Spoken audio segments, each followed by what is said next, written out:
Il y a des hommes qui traversent l'histoire en laissant derrière eux des batailles. D'autres laissent des palais, des lois ou des empires. Et puis, il y a ceux qui laissent quelque chose de beaucoup plus rare. Une leçon, une vérité ou encore une façon de vivre. Aujourd'hui, je vais te raconter l'histoire d'un homme qui a vécu la fin des samouraïs. Un homme qui a vu un monde disparaître sous ses yeux. Un homme qui maniait aussi bien le sabre que le pinceau.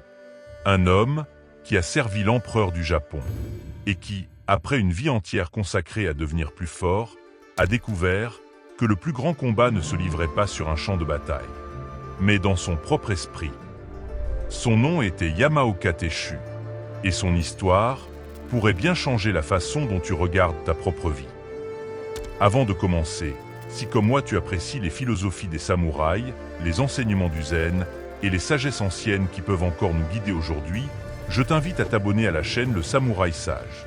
Ici, nous explorons ensemble des figures extraordinaires de l'histoire pour apprendre à vivre avec plus de calme, plus de force et plus de lucidité. N'oublie pas non plus de laisser un j'aime si cette vidéo te plaît.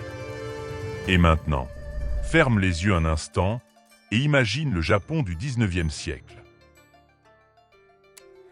Nous sommes en 1836.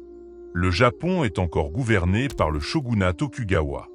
Depuis plus de 200 ans, l'ordre semble immuable. Les samouraïs occupent le sommet de la société. Les traditions sont respectées et les sabres sont les symboles du pouvoir. Pour beaucoup, ce monde paraît éternel. Mais l'histoire a déjà commencé à tourner.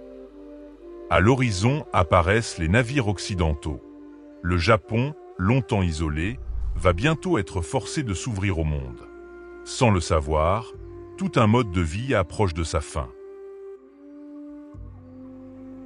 C'est dans cette époque troublée que naît un jeune garçon nommé Ono Tetsutaro. Le monde le connaîtra plus tard, sous le nom de Yamaoka Tesshu. Très tôt, il est attiré par l'art du sabre. Pas comme un simple entraînement, mais comme une obsession. Il veut devenir meilleur. Toujours meilleur. Chaque jour, il s'entraîne. Chaque jour, il repousse ses limites. Comme beaucoup de jeunes guerriers, il croit alors que la puissance réside dans la force, et que la victoire est la destination ultime. Mais la vie va lui apprendre une leçon bien différente. Les années passent. Le Japon change.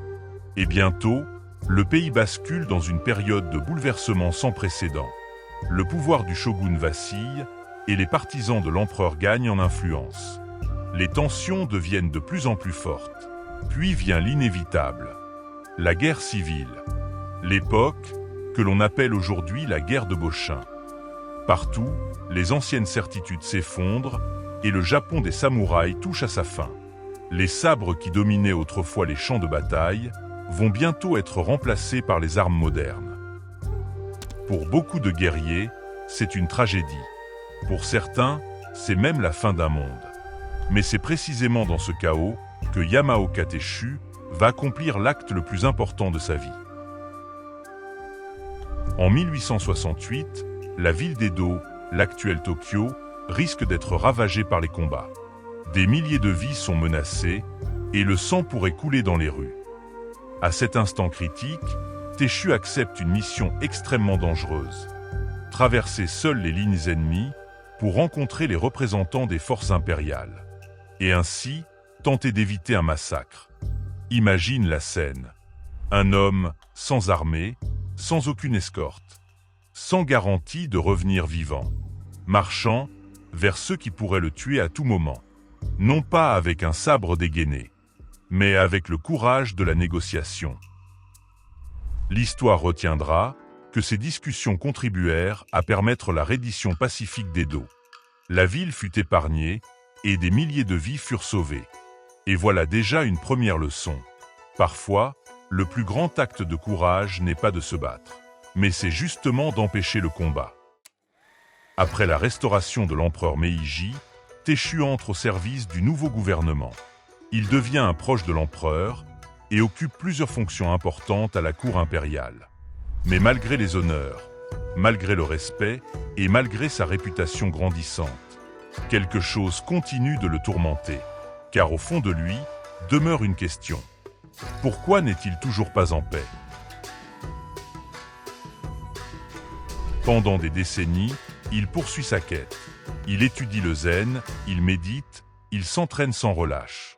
Il cherche, toujours et encore, jusqu'au jour où tout bascule.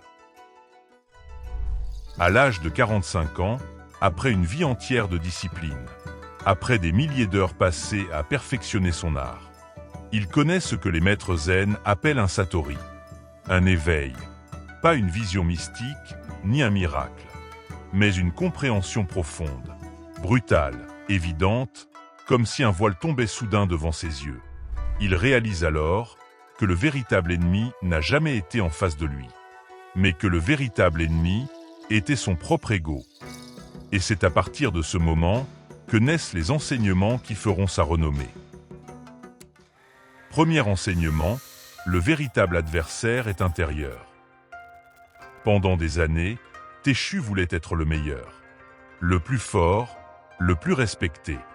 Puis, il comprend que cette quête elle-même est une prison, car tant que tu as besoin de prouver ta valeur, tu restes dépendant du regard des autres. Aujourd'hui encore, combien d'entre nous cherchent à impressionner, à avoir raison ou à montrer qu'ils ont réussi? Selon Teshu, la liberté commence lorsque nous cessons de vouloir constamment être validés. Deuxième enseignement, la discipline construit l'âme. Teshu ne croyait pas au miracle. Il croyait aux habitudes, à la répétition, à la constance. Chaque jour était une occasion de progresser. Pas seulement avec le sabre, mais aussi avec le pinceau. Car peu de gens le savent. Mais Yamaoka Teshu était également considéré comme l'un des plus grands calligraphes de son époque. Pour lui, la calligraphie et le combat ne faisaient qu'un. Dans les deux cas, l'esprit devait être totalement présent. Un seul instant d'hésitation suffisait à révéler un déséquilibre intérieur. Troisième enseignement, l'action sans tension. Après son éveil, sa façon de combattre change radicalement. Il ne cherche plus à vaincre. Il agit simplement, sans peur, sans colère, sans crispation, comme l'eau qui suit naturellement son cours. Plus il abandonne son besoin de contrôle, plus son action devient efficace. Une leçon qui reste incroyablement moderne. Quatrième enseignement, mettre sa force au service des autres. Teshu aurait pu vivre pour sa propre gloire, mais il choisit une autre voie. Il sert son pays, il sert l'empereur. Il enseigne et il transmet. Car selon lui, la véritable maîtrise n'a de valeur que lorsqu'elle profite aux autres. Une force qui ne sert qu'elle-même finit toujours par se perdre. Alors aujourd'hui, Yamaoka Teshu dirait peut-être ceci. Arrête de vouloir gagner chaque débat. Arrête de chercher l'approbation de tout le monde. Arrête de courir après une image parfaite de toi-même. Et pose-toi plutôt cette question. Qui je serais si je n'avais plus rien à prouver? Peut-être que toute ta liberté se trouve dans cette réponse. En conclusion, Yamaoka Teshu n'a pas laissé derrière lui un empire. Il n'a pas fondé de religion, il n'a pas cherché à devenir une légende. Et pourtant, près de 2 siècles après sa mort, son enseignement continue de résonner. Parce qu'il nous rappelle une vérité que notre époque oublie souvent. Tu peux vaincre 1000 adversaires et rester prisonnier de toi-même.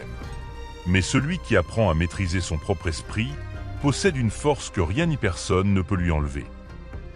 Alors je te propose un défi pour les 7 prochains jours.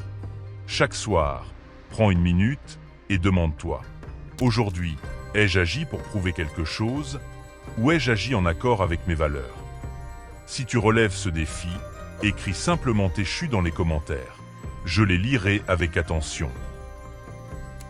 Si cette vidéo t'a plu, laisse un j'aime, partage-la à quelqu'un qui traverse une période difficile et abonne-toi à la chaîne Le Samouraï Sage pour ne manquer aucune autre sagesse des anciens maîtres. Et souviens-toi, le plus grand duel de ta vie ne se déroulera jamais avec un sabre. Il se déroulera dans ton propre esprit. En attendant, reste stoïque, reste zen et surtout, reste une bonne personne. Je suis le samouraï sage, je te dis à très bientôt.